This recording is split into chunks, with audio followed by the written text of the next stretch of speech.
50 days after Easter Sunday, on what is called Pentecost, Christians remember the day when the Holy Spirit came to the earth as Jesus had promised.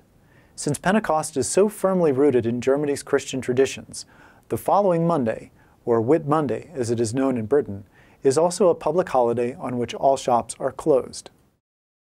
The origin of Pentecost comes from an event recorded in the New Testament. In Jerusalem, a cultural center of the Roman Empire, lots of people had come together to celebrate a feast.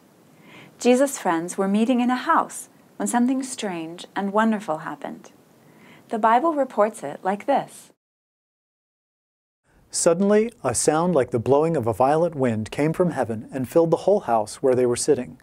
They saw what seemed to be tongues of fire that separated and came to rest on each of them. All of them were filled with the Holy Spirit and began to speak in other tongues as the Spirit enabled them. The many people who had come to Jerusalem were extremely surprised and shouted, "Aren't all these who are speaking Galileans? Then how is it that each of us hears them in our native language?" It was at Pentecost that Christians first received the Holy Spirit. That really means this: God was now living inside them. The small, frightened group that had been Jesus' disciples were now talking in different languages about God's great deeds. From then on, everyone in the world was to hear about God's great love for them.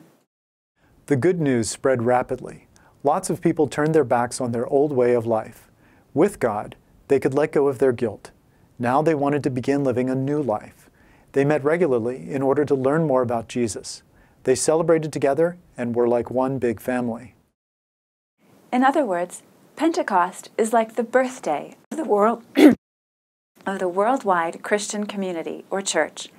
And right from the beginning, it was made up of people of different nationalities.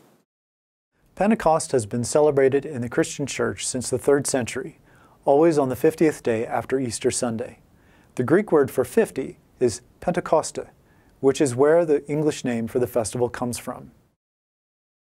In Germany, Pentecost is a 2-day holiday, Whit Sunday and Whit Monday, as they say in Britain.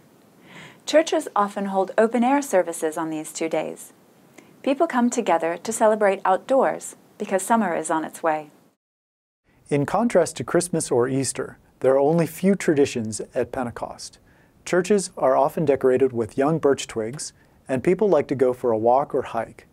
In some parts of Germany, they light large bonfires. In rural areas, Pentecost was where the cattle were led out to the fields for the first time after the long winter. There would often be a specially decorated Pentecost ox leading the cattle herd into the hills. Some of these traditions have already died out or become rare. Yet, as a celebration of the Holy Spirit, Pentecost is still a festival of hope and joy, and we need more of both in our world today.